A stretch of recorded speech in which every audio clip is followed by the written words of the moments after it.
the University of Maryland School of Public Policy and a consultant to the US government.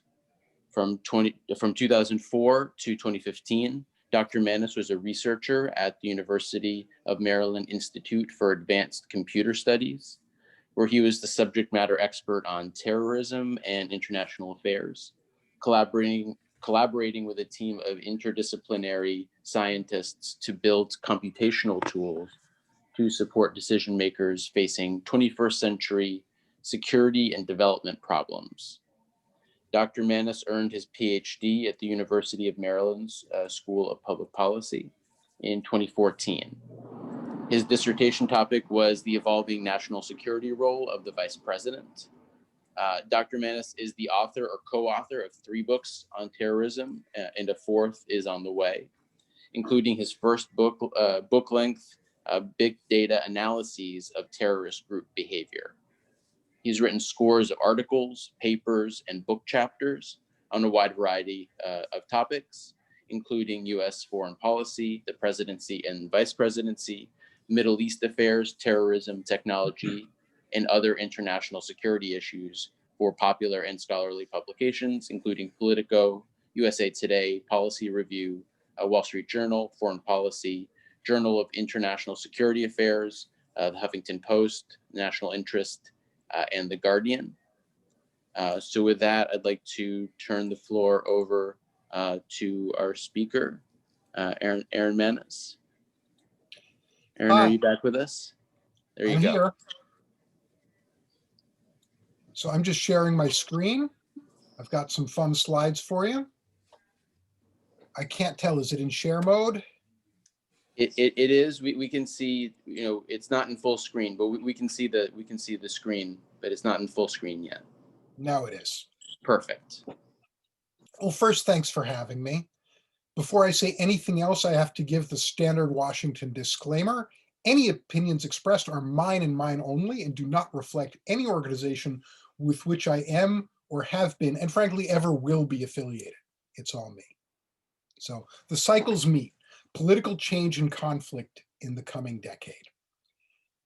I'm going to leave the economics to the economists. I'm not an economist.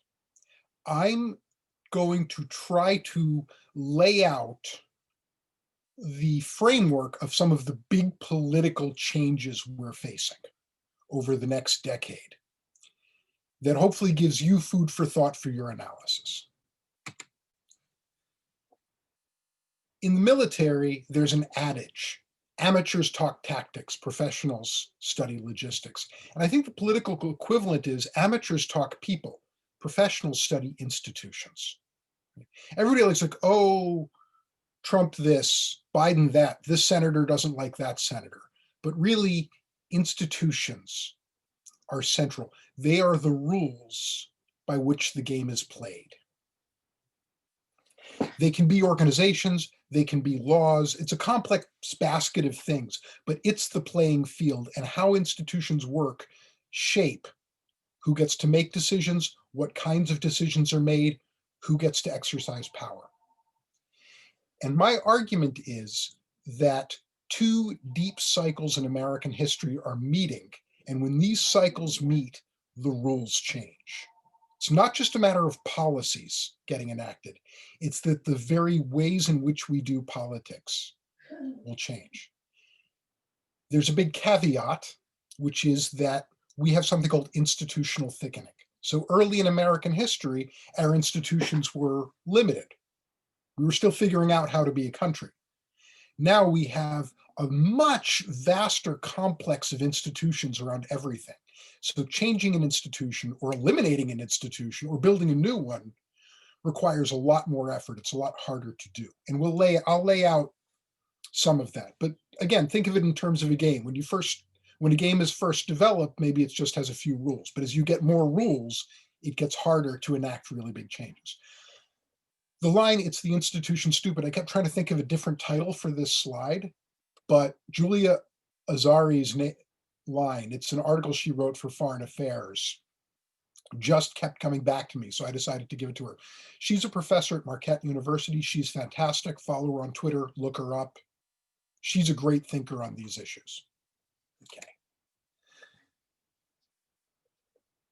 So I'm talking about two independent cycles in American history. One is top-down, presidential time, from Stephen Skowronek of Yale.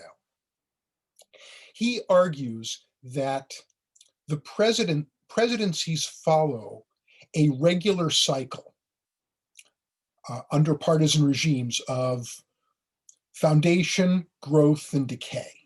And that at certain points in these cycles, presidents are particularly able to carry out big changes. The other cycle, which is the much bigger one, is the bottom-up cycle. That's Samuel Huntington's idea of Creedal Passion.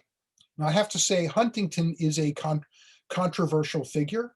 His most famous work is Clash of Civilizations, which is generally considered a very compelling but ultimately flawed work. But he also has a vast array of really highly regarded political science, and the book I'm going to talk about is from that camp.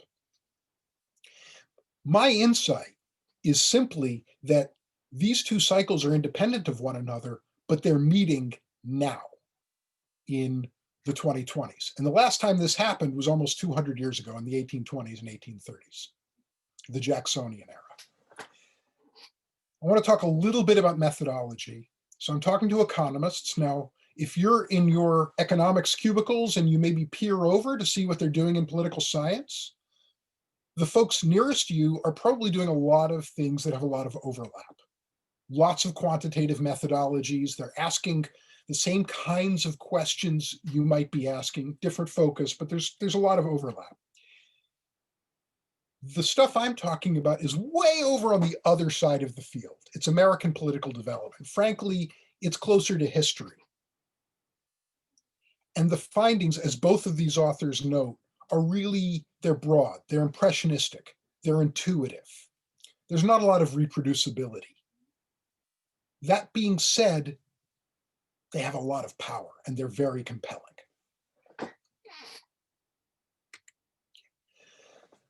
The first of the two cycles is Skowronek's idea of presidential time. We tend to look at presidents as individuals. This president was a good president. That president was a bad president. They were a good president because they were a good politician. They were good at communicating. They made good decisions. But Skowronek looks across American history and sees these recurring patterns of challenges, successes, and failures. And he builds this theory of partisan regimes, as I said, rising, maturing, and decaying.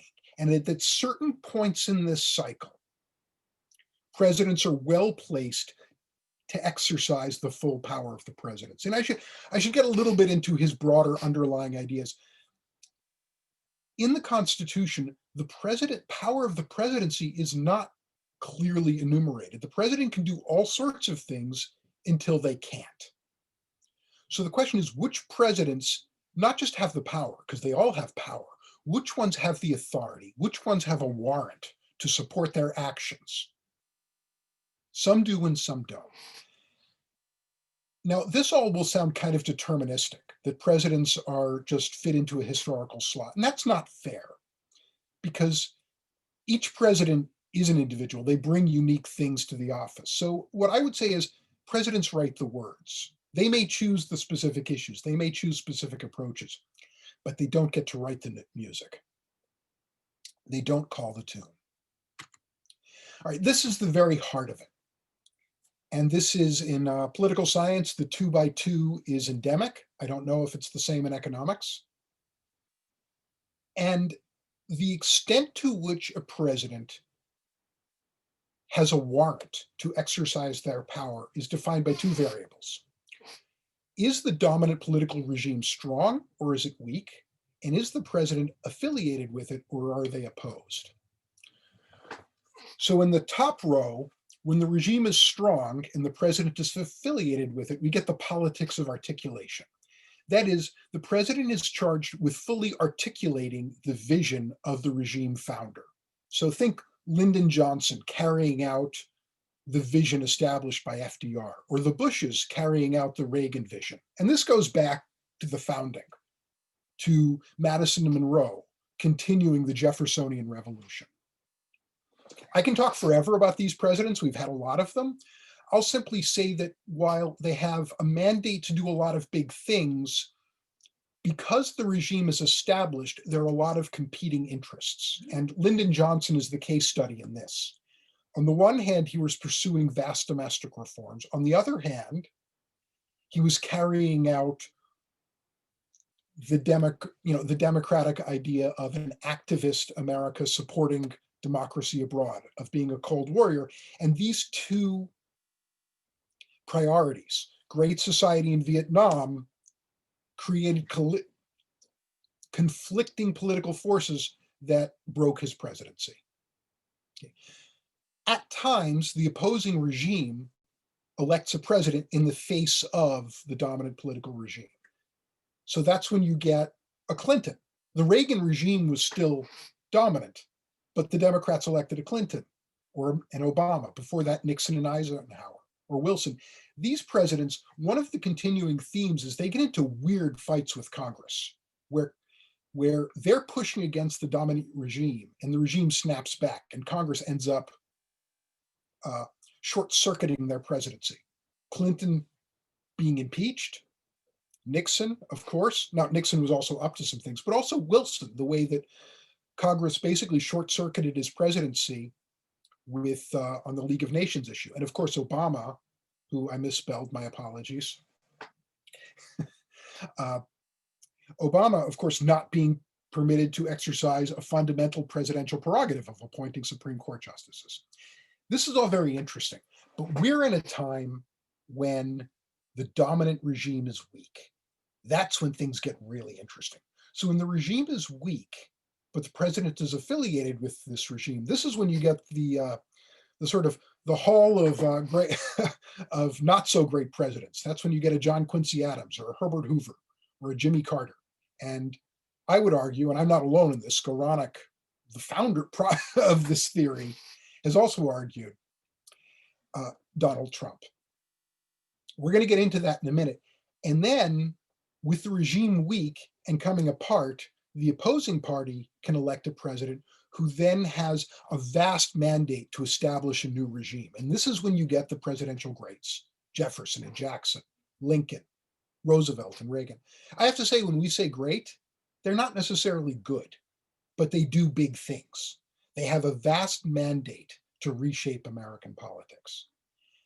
And the question is there the potential for Joe Biden to fit in this category? Right. So let's talk about the politics of disjunction. The dominant regime is coming apart. They can no longer satisfy all of the different components of their coalition. And what's more is the challenges of the day. The party's answers are no longer relevant. Think of Carter in the late 70s. The Democratic Party was still committed to big government, but that's not where the American people were. That was not helping with the critical issues like inflation.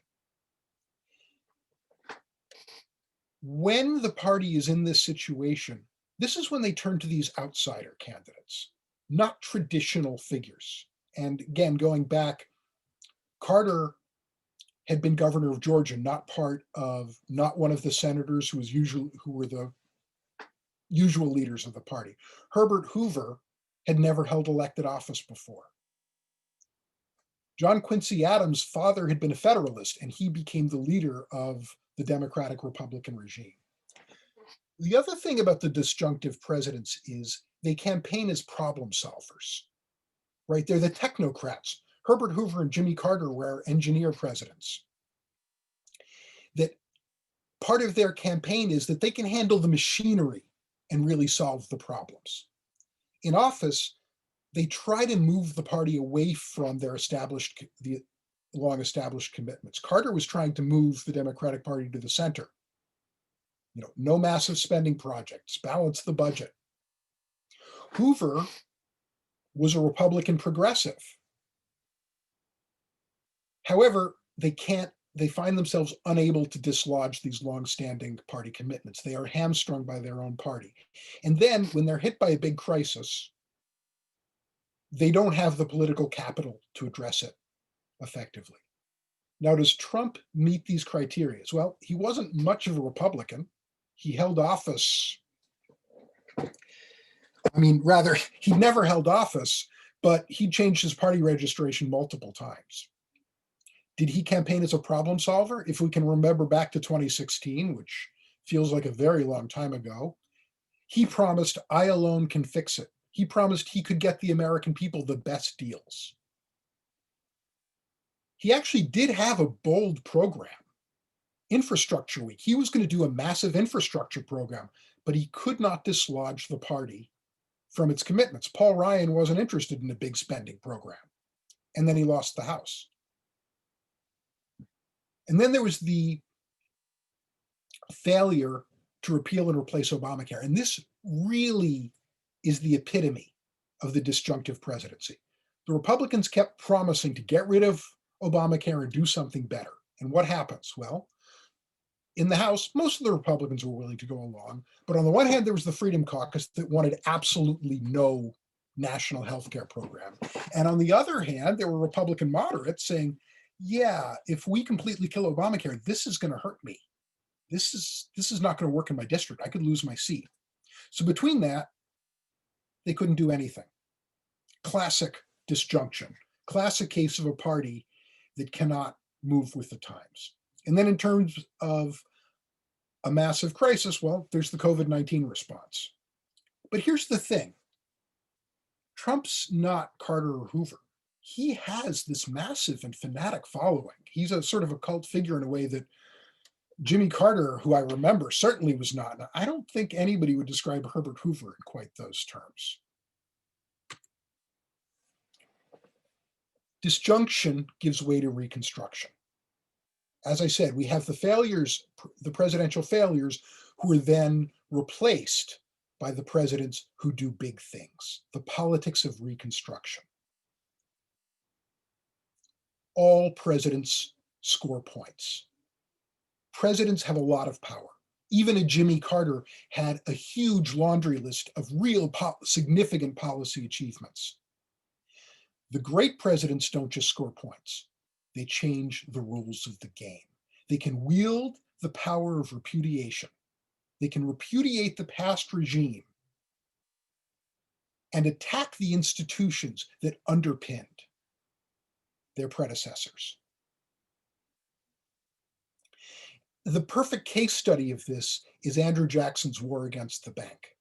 So first, the Bank of the United States underpinned the previous political regime, which was seeking an expansive federal role in American life.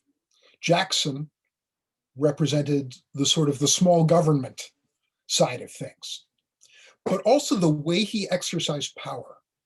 Jackson vetoed the bank recharter. Before Andrew Jackson, the veto was seen as a very narrow constitutional power, right? Presidents vetoed something because they thought they wouldn't be allowed to do it, that it was unconstitutional. Jackson rewrote the rules. He said, I'm going to veto things because in my judgment, they're not the right things to do. It fundamentally changed the political ballgame. It rebalanced the president against Congress. It changed the rules of the game. Now, Skowronek is very humble. I want to caveat all this. Skowronek, when he first wrote this almost 30 years ago, he said, I think these cycles I'm describing are decaying.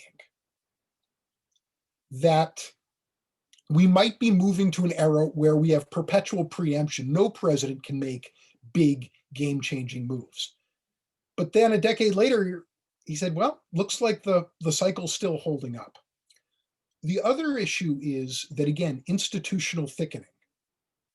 Andrew Jackson could, with a stroke of a pen, well, and a lot of political conflict, get rid of the Bank of the United States. Lincoln could destroy slavery. FDR fundamentally rewrote the social contract between the government and the American people. Changes on that scale are much, much harder. But at the same time, the presidency is much more powerful, so that a president who does not have a great mandate, like a Jimmy Carter, can still get a lot done, whereas a president who has that kind of mandate, that kind of warrant to exercise their authority, a Reagan, can actually do less. All right, so we come to Biden. And I'm not going to make predictions. I'm just setting up the framework. So the Reagan regime was built on limiting government that cut taxes, reduce spending, and a rhetorical commitment to a balanced budget. And really, the goal was to push back against the New Deal, to push back against big government. It was conceptual. When you consider the thing, when you consider the Roosevelt Revolution or the Lincoln Revolution, what did Reagan do? Well, he ran a trick play in the budget process and huge tax cut. There's nothing institutionally preventing Congress from just raising taxes a lot, but it's conceptual. There is this fundamental ideological commitment, and those who have crossed it have gotten into trouble. Reagan's successor, Bush, found basically lost re-election in great part because he violated the core premise. He raised taxes. Both Clinton and Obama, when they undertook expanding government programs, lost control of the House and had their presidencies under severe limitation. Now, how would Biden attack the pillars of the Reagan regime? There's the Senate, and there's the executive action. Now, again, I don't want to predict policies. I don't want to say he's going to enact the Green New Deal or this or that. He's going to change. If Biden has the power of Reconstruction, then he's going to change the rules. The way the Senate does business could change, or because the power of the presidency is expanded so much, he may be able to do so through executive action. But there's a big fly in the ointment here, which is, to what extent was the 2020 election really a great repudiation of the GOP? They didn't win, the Democrats did not win the Senate. They lost seats in the House. Biden had a solid win at the ballot box, but nothing compared to Reagan in 1980, or certainly not FDR over Hoover in 1932. However, I'm not ready to give up on the idea that Biden's going to get to rewrite the rules, because the politics of Reconstruction is also fueled by opposition. One of our greatest reconstructive presidents was Abraham Lincoln. But Lincoln candidly admitted, I would not have been able to do all of the things I did if those across the river had not done what they did. It was the Southern secession that fueled the greatness of Lincoln's presidency. To some extent, it was the bank that fueled the bank war. Yes, Andrew Jackson didn't like the bank, but the Bank of the United States picked a fight with the president. So what I'm speculating is that the GOP, first of all, they're already setting the groundwork in refusing to acknowledge Biden as the next president. This is one aspect of the opposition. The other is, you can see that as he tries to enact a program, they will run the same play that was run against Clinton and Obama, and it may not work. But again, this is speculation. I'm observing that there's the potential. And the other thing I should emphasize is, this is not grand strategy. In many cases, these game changes are improvisation. Right? It's not that the president goes, I have this great plan. No, it's much of the New Deal was improvised. Much of the Reagan Revolution was improvised. The other thing is, you can lose and still win. And there, think of the FDR's battle with the courts. So if you read it, on the one hand, the court stymied FDR in carrying out a big part of his agenda. FDR responded by trying to pack the courts, and FDR's coalition fell apart. There wasn't that much interest in packing the courts, and he failed. But you could read it another way, which is the courts, seeing what happened, dialed down their opposition, gave enough of permitted enough of FDR's agenda to go through that it broke his coalition. So that's the power of the presidency, the battering ram. I don't know how this is going to play out. I'm just speculating how this can happen. So I've talked a whole lot about the presidency, and yet it's actually the lesser of the two. I'm going to tell a quick story. My daughter goes to this wonderful sleepaway camp, and of course it was canceled over the summer. So the camp director held a really long teleconference with all the campers who wanted to talk to him. And what happened over this teleconference, the campers gave the camp director a really hard time because they were saying that so many of the camp traditions are cultural appropriation. What are these kids up to? What are our teenagers doing? What are they saying? This is a reflection of creedal passion, that we're in an age of moralism, an age of vast political and social ferment. They happen every 50, 60 years. The last round was the 60s. Before that, the progressive era.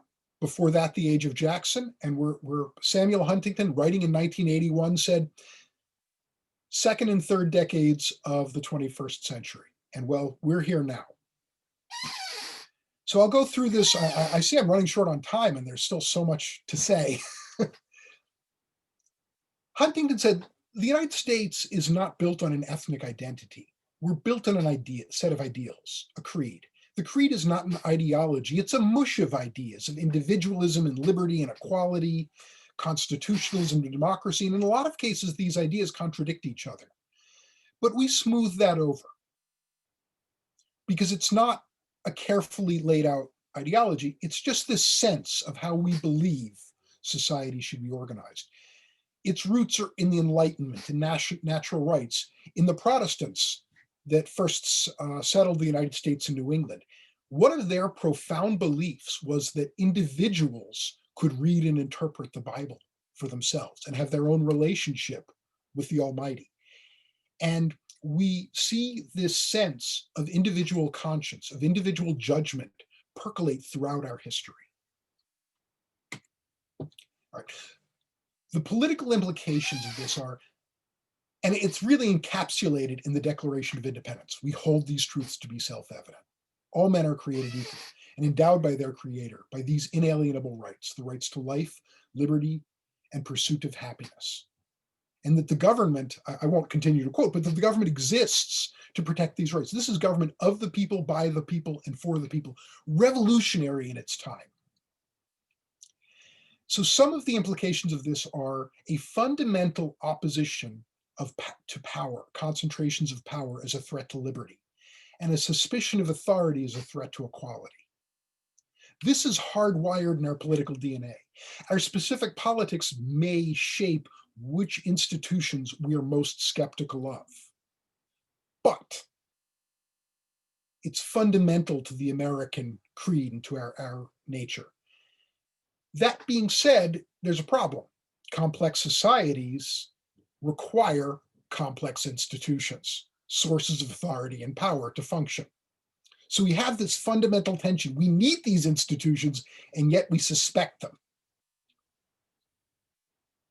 Now, I absolutely have to emphasize the creed is not partisan. The creed defines US politics. Political debate in America requires for its legitimacy to be grounded in the creed. Bernie Sanders, when he will cite the Bill of Rights as being so important, but if Americans don't have an income, if they can't have their basic needs met, then they can't fulfill those rights. He's rooting his policies in the creed. And at the same time, on the other side of the equation, Barry Goldwater, in his famous 1964 speech to the Republican Convention, he talked about the unaccountable power of bureaucracy as a threat to our liberty. And by the way, so in his way does Trump. The rejection of expertise and authority, the idea that we can figure things out for ourselves, we don't need experts to tell us what to do, that is deeply and very American. All right. Now there's a fly in this ointment. There's a gap. We have these wonderful ideals. By the way, Is my screen's flickering over here? Are we still seeing my stuff? We're seeing like a presenter view now that has like the timer and a couple of slides. Huh, strange. I don't know why that's happening. Well, I'll just continue on. Mind the gap. There's a gap between our ideals and our reality. We can't live up to these ideals, not because we're bad people, because they're profound ideals. No one could live up to them. But we hold these ideals dear. So how do we deal with that? Well, with a 2x2.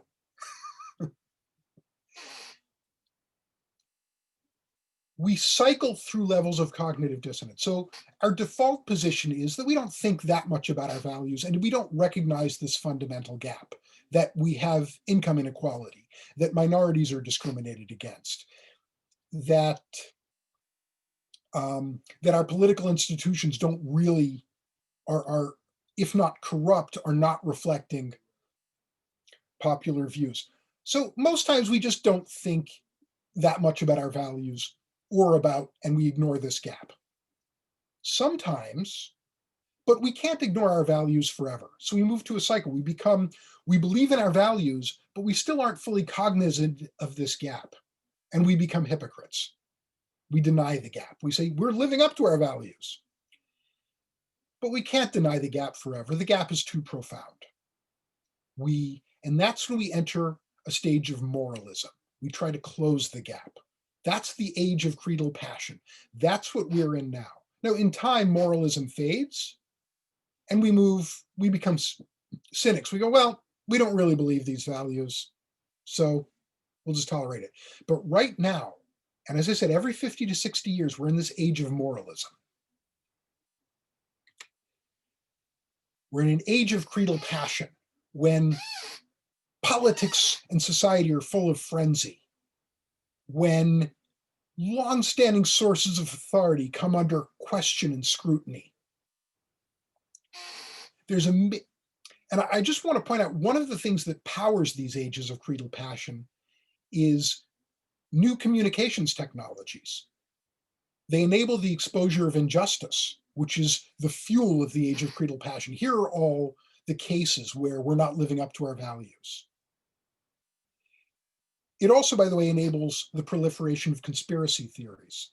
Conspiracy theories are rooted in a sense of powerlessness and a suspicion of power.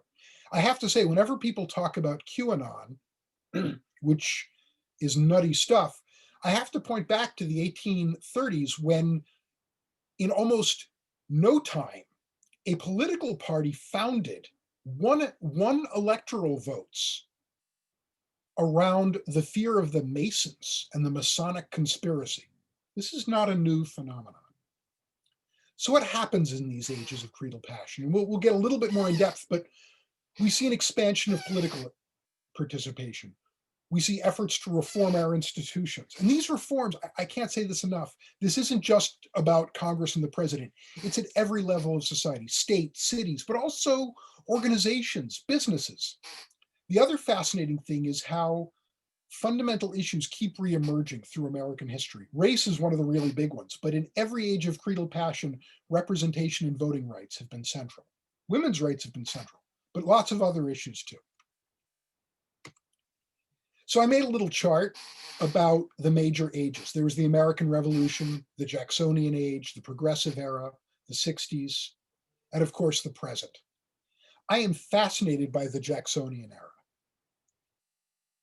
It was a long time ago and it's sort of lost to history to us now. But the changes were profound. And I have to start with the communications revolution, that they mechanized printing, but they also, with steam power, you could start to get information from one part of the country to another in relatively short order. You could get up and down the Mississippi River system in a week, whereas before it took months. So suddenly news was moving around the country rapidly and in huge quantities. So the abolition movement could arise and look, abolitionism had existed, but it was a fringe movement and suddenly became a major political force in the 1820s and 1830s.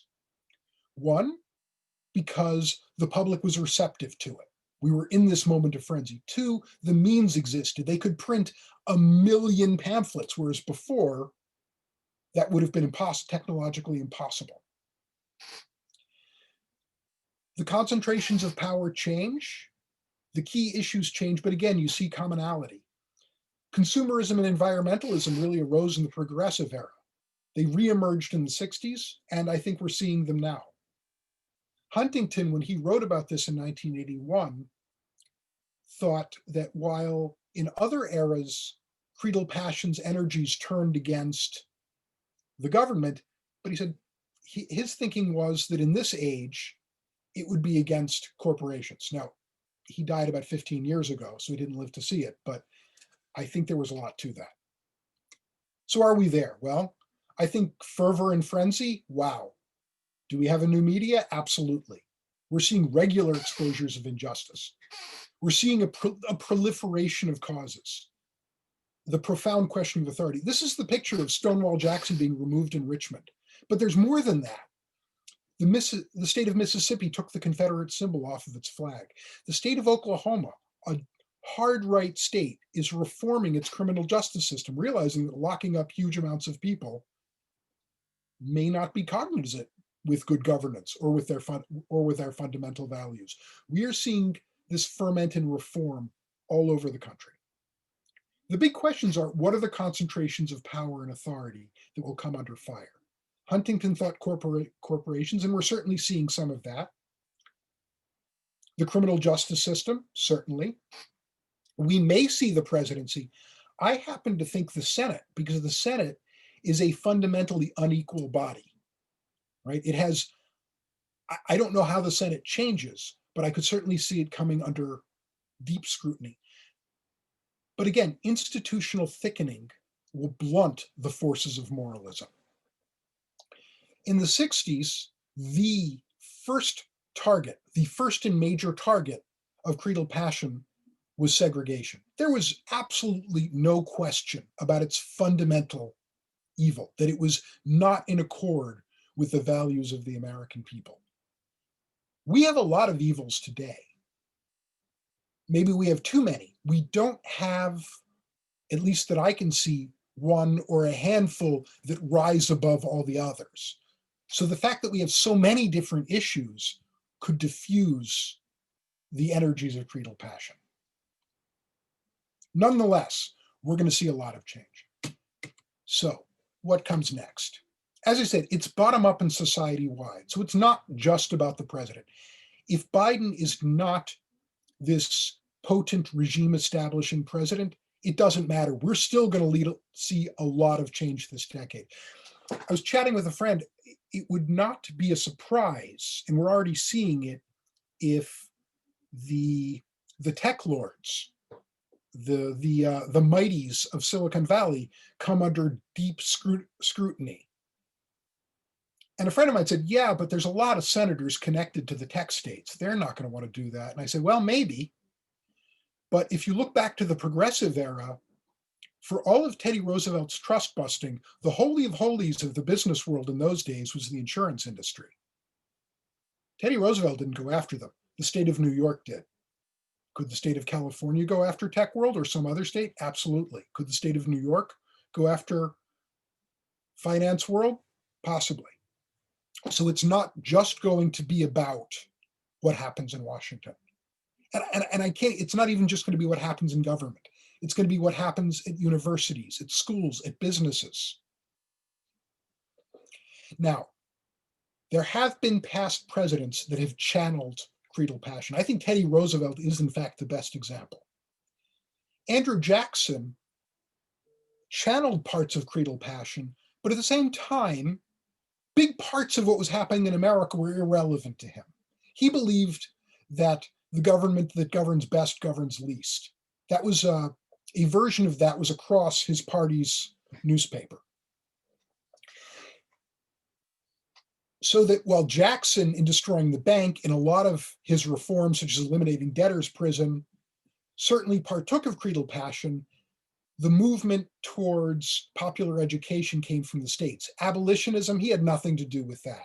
And what's more is, his gathering of presidential power And his treatment of Native Americans, which was abhorrently unjust, fueled the rise of the Whig Party. The Whig Party also channeled Creedal Passion. Finally, we can't maintain this level of moral fervor forever. It dies down. I believe it was Hubert Humphrey in the mid-70s, as Creedal Passion was still strong, and this was in the wake of Watergate, when government was under huge scrutiny.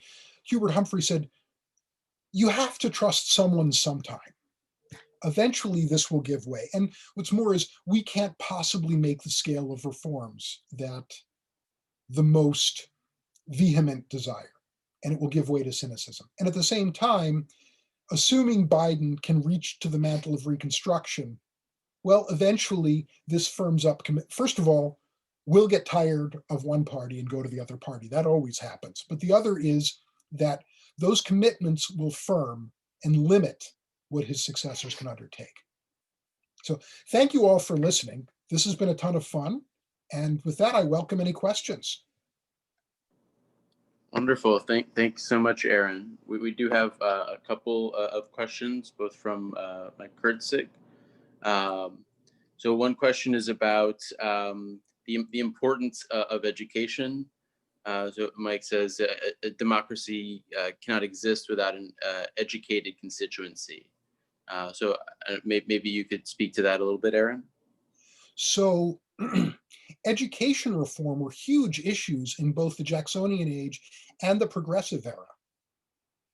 And again, it was very much in the idea of, how can the American people partake of their rights, be part of the system without an education, without adequate education.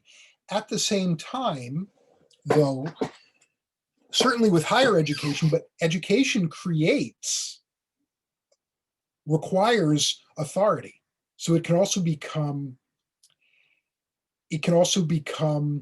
a target of Creedal Passion. Nonetheless, you would have to say that at its core, certainly, and in the progressive era, and in the 60s as well, there was vast interest in educational reform, because without this education, lots of people were excluded from the full benefits of being part of being the United States, being an American.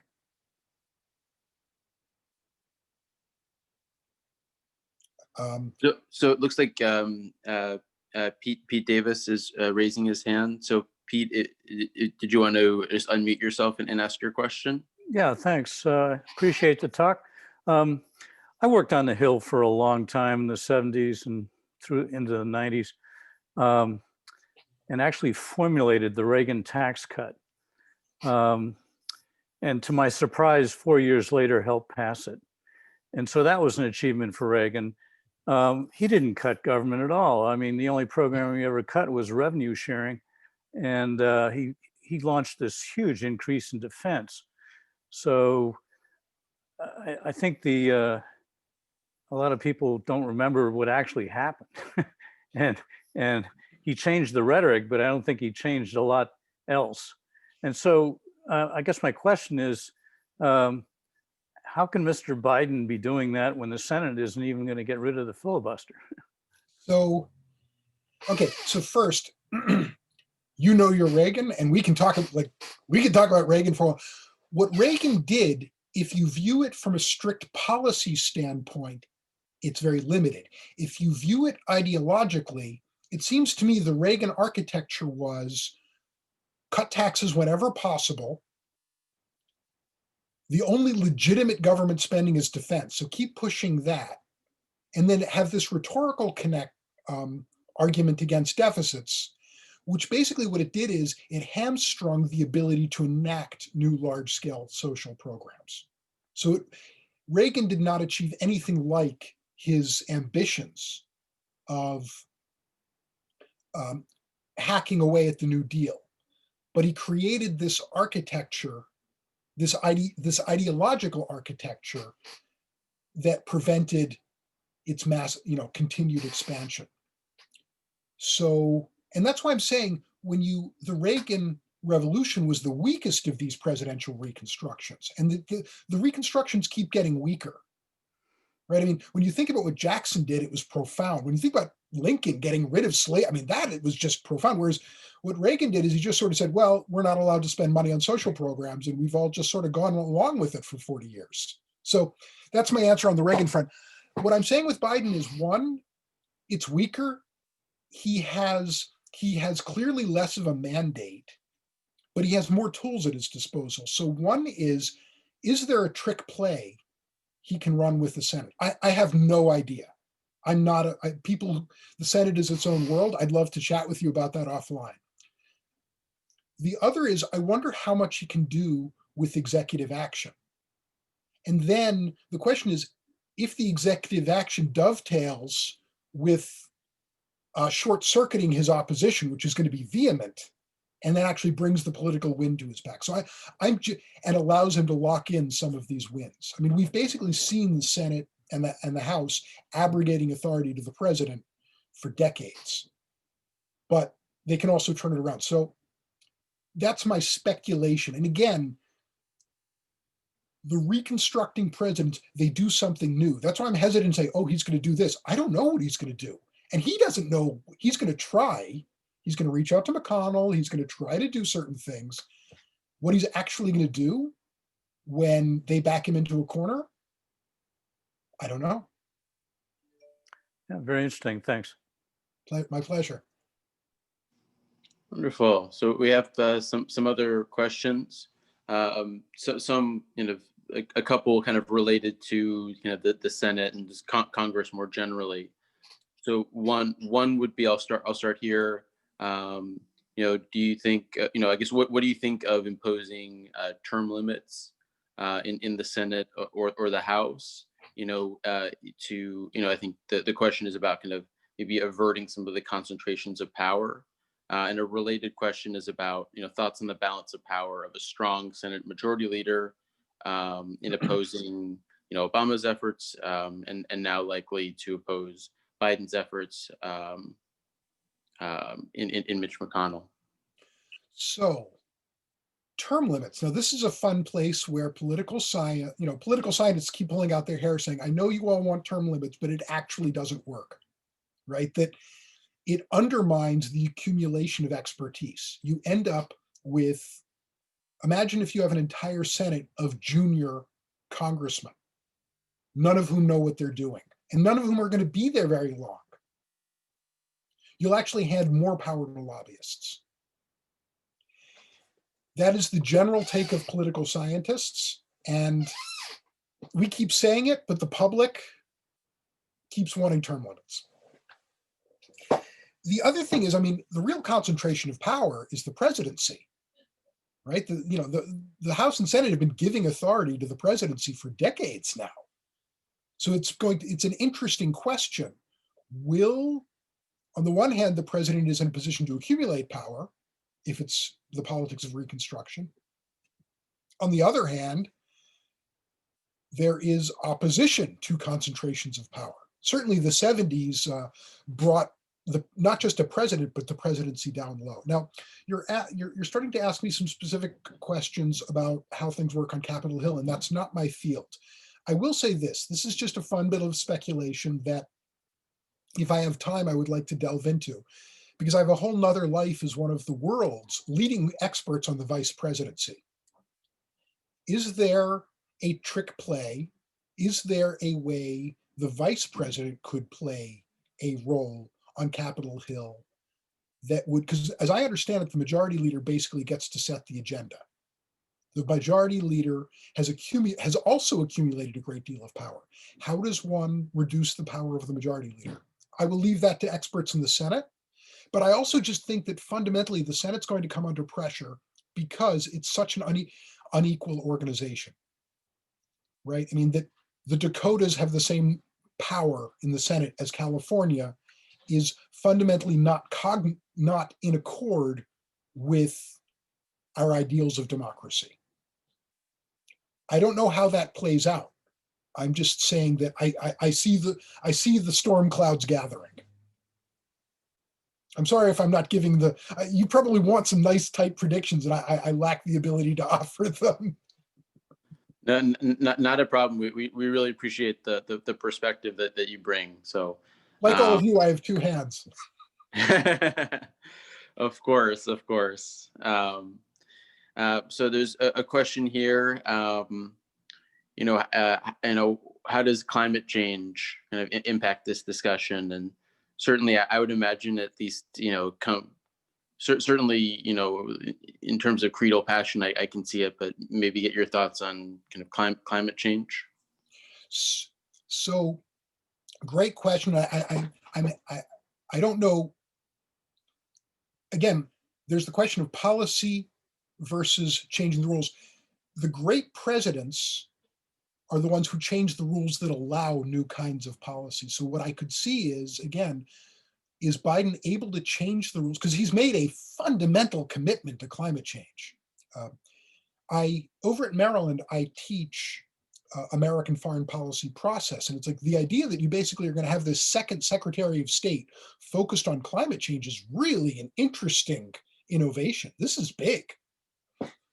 And that his the head of the National Economic Council is a climate change wonk. It's a clear commitment by Biden. And again, I could see that he has to change the rules. He has to kick at the Reagan architecture in order to push this through. Exactly how and exactly what the policy will end up being, it's tough to say. But, well, I'll stop there. But I certainly see it. Certainly. Yeah, I think that makes a lot of sense. Yeah, I think seeing those kind of positions being, very purposefully put in is interesting, and certainly indicates maybe a shift in focus. So we had a question here. A hand up. I see a hand up. Oh, do we have a hand up? Yeah. I see you waving your hand, red shirt. I don't see a name. A very literal hand up. Can I ask a question? Certainly. Go ahead. Ellen, you spoke about the fanaticism for Trump. I'm a child of the Holocaust. My parents ran from Germany, and I studied the fanaticism because I taught about the Holocaust. Is there a comparison? What is most shocking to me in this election is the 72 or so million people, not all of them, who voted for this man. And is that a danger to our democracy? Because it seems to be that's the case now. And that's why I would value your comment. But I thank you very much. Your comments are excellent. I appreciate it. Thank you. So I'm trying to be nonpartisan and tread carefully in my analysis, but Trump's particular behaviors are concerning. So I have a whole nother life where I spent a lot of time studying dictators. The great blessing of Trump is that compared to the dictators I studied, compared to a Saddam Hussein or the Assads, he's lazy, right? Those guys are up at night thinking through their next move because they know what happens if they don't make it. Trump's never had to think that way. That being said, one is that fanaticism can burn itself out. Some of the fanaticism for Trump is rooted in a feeling of alienation from the people running the country, from the elites, is rooted in, and let's not kid ourselves, the American elites have a pretty lousy record of the last 20 years. A couple of failed wars, huge economic collapse. So the genesis of Trump is not, and the hostility that he tapped into is not unexpected. It is not completely out of line with Creedal Passion.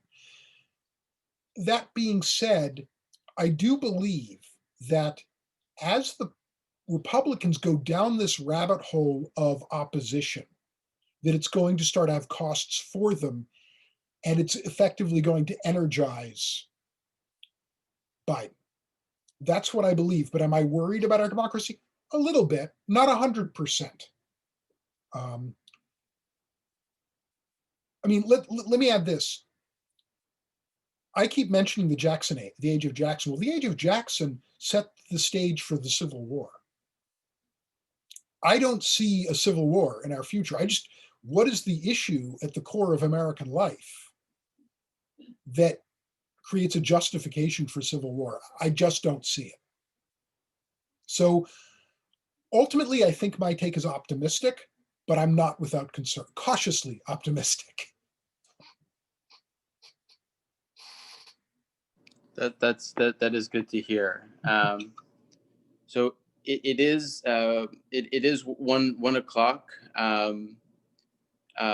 So we did have maybe one more question that we can fit in just very quickly, since we did get started a couple minutes late, but maybe just a couple minutes of discussion. Thought this was interesting, and maybe harkens back, speaking of the Civil War. Thoughts on regional or sectional changes in U.S. politics?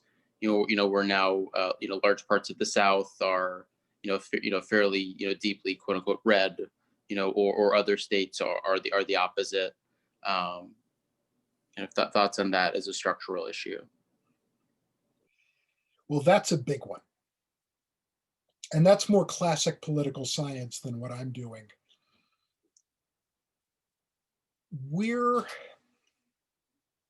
So I think I'm going to punt a little bit, but I would have to say there's a big component of generational change. Remember, eras of Creedal Passion also tend to coincide with youth bulges. A friend of mine put it very well: people don't change their beliefs. Generations just die off. The other thing is that, yes, we have deep red, but deep red's not, in some ways, it's not what it was. I was talking to a friend of mine about Jeff Sessions, and this friend did not like Jeff Sessions. And I said, you know what? I'm not disagreeing with anything you say about Jeff Sessions. 40 years ago, he would have been the great Southern moderate. Think about how things have changed. Think about how gay rights went from a fringe issue to, I just saw a poll that roughly half of young evangelicals are fine with it. They're ready to accept it. So we're not going to not have a partisan divide. I would say that the current state of our partisan divide is poisonous. I don't know how it is how it is overcome. I am hopeful that it is, that some of the shifts I'm talking about affect that, but we're not going to not have partisanship. Also, some of our ideas are blinkered because we still have in living memory the post-war era. The post-war era, from the end of World War II through to probably through into the 80s, we actually had relative partisan comity. Yes, I know we had some awfulness. We had Nixon, we had other things, but compared to other points in American history, things were actually fairly peaceable. So we still have in this living memory this time when people got along so well. It's tough for us to get back to really heated partisan conflict. So I can see if there's another question, I'll take it, but otherwise this has been tons of fun, and thank you for giving me a chance to share my thoughts with you. I've been stewing on this for almost a decade. Yes, thank you very much, Aaron. This was really fascinating. I think a great way to kind of wrap up the year and give some food for thought moving into the new year and into a new administration. So I did want to, I think there were maybe a couple more comments that had come in, but I think I did want to wrap things up not too late. So we'll have to end it there. Thanks again for joining us. Thanks everybody for joining. The slides and recording will be posted on our website for NEC members. So you can certainly look out for that. Everyone take care. Happy Thank you.